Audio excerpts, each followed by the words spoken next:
Hey everyone, it's Dimitri with the Bookworm, and today we're doing the new-ish Booktuber tag. And I don't really understand book tags or YouTube tags, but we're doing it. So question number one for the Booktuber tag, all the questions are also below.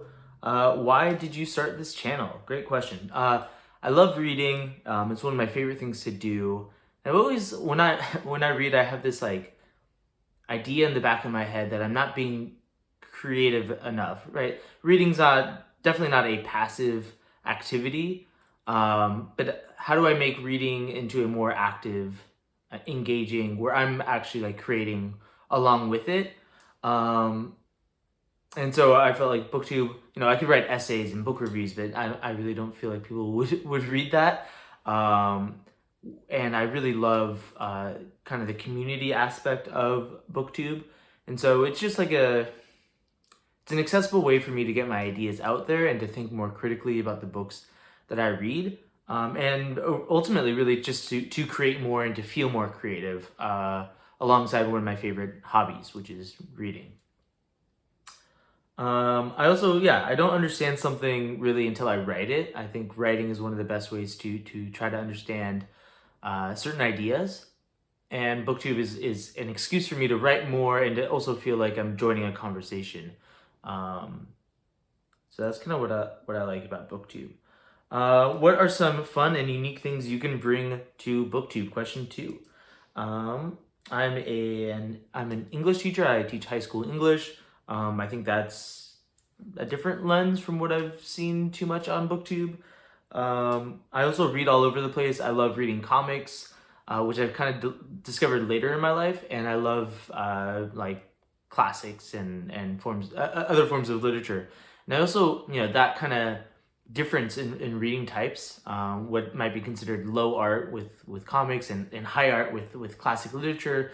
I think Booktube also kind of has that perfect blend where creating a YouTube video might be kind of considered this low form of reviewing. You're not getting it from a professor, let's say, right? But it's so accessible and it feels so conversational, and I think that is ultimately a good, right? I much prefer to look up YouTube videos from other booktubers than I do from professors, and I come to enjoy the opinions of other booktubers more. And so that kind of blend of low and high art, that there shouldn't be kind of a snobbishness with high art, that someone just talking about their favorite book should be enough to get you invested in reading. That's what I like about Booktube. I have some ideas. I mean, I read a lot of Greek literature, but I've always thought when traveling to somewhere, I should read about it. So I've had ideas about maybe introducing kind of if you're going to travel to Greece, or if you're going to travel to Japan or whatnot. I have these book lists already in my mind of what I would recommend, and maybe kind of creating that community or that discussion. Ultimately also doing some community building things, read-alongs, cross-channel things would be eventually fun to do on Booktube. What are you most excited for this new channel? Question three. I'm most excited for the community. I like the smallish community of Booktube, where I can get new ideas and feel like I'm in a book club, but also choose the books I want to read. That's been the one issue with book clubs for me, is that I'm just not invested in the books other people want to read, and I have such a high list of what I want. But I still like to hear and have that conversation about my books, right? And I also look forward to getting new book recommendations from people. Question four, why do you love reading?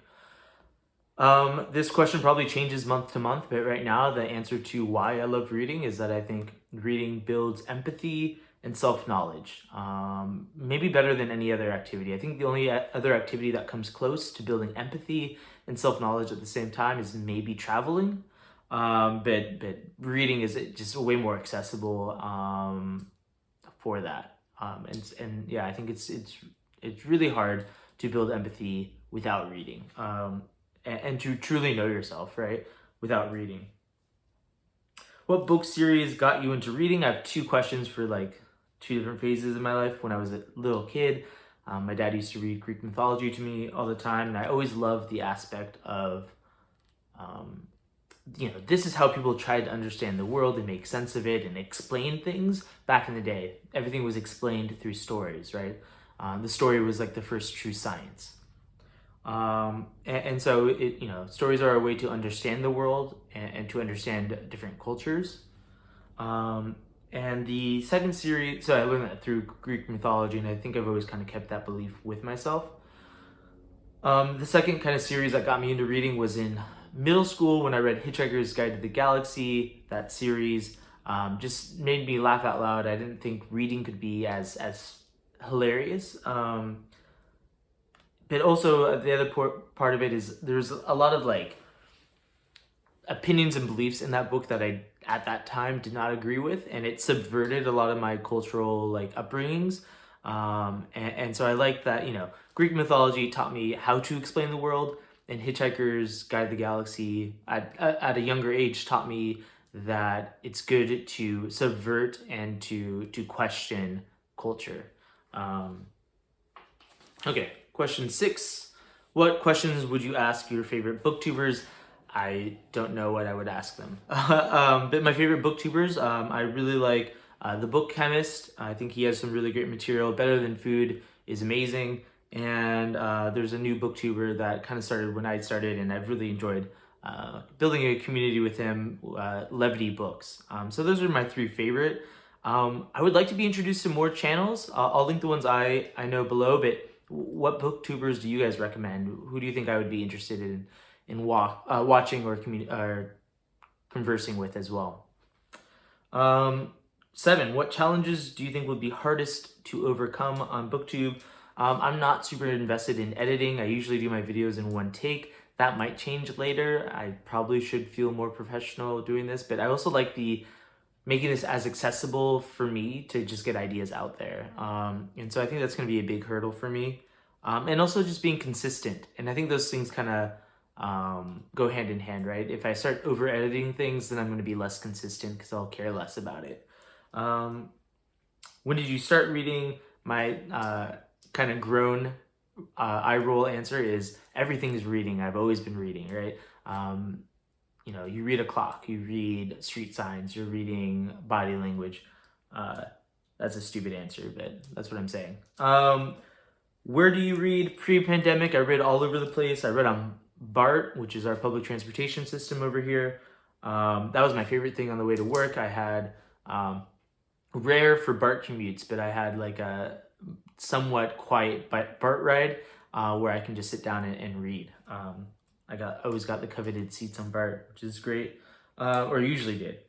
It was just nice to have like a guaranteed 20-30 minutes each way dedicated space to reading. And so I read other places, but I really enjoyed reading on public transportation. Now, the couch, any park that I go to, those are great places to read. Stephen King in his memoir wrote that like you should always bring a book with you, and I mostly agree with that, but it really depends, I think, on the type of book. And I find myself, books I get more heavily invested in. I don't want to that are a little bit deeper to dive into and get into the headspace. I don't bring with me everywhere. I usually bring like more accessible text when I like travel and read, but I can read anything on BART. Okay, last question. What kind of books do you like to read? I read all over the place, like I said, comics to classic literature. I like classics in the true sense, Greek and Roman classics. I like world literature when I travel. I want to explore the canon a little bit more, the Western canon, but I also think I read maybe too many white men or dead white men, and so I'm searching to try to not do that as much. And I do think there's a balance between those two ideas, that you can balance canon with representation, and I think canon will start to reflect representation in the next coming years better as well. So I do think those things will pull to the middle in a good way soon. I read a lot of Greek literature, modern Greek classics as well. I like big books that just really like eat away time and brain power. Graphic novels. I like political books. I like some nonfiction. I've been really into essays lately. Truly, I read all over the place, and I'll take any recommendation. But yeah, that's a quick introduction to who I am and what I like to read. Thank you guys. Thanks for listening. Subscribe if you liked it. Like it if you liked it. I guess that's what I should say.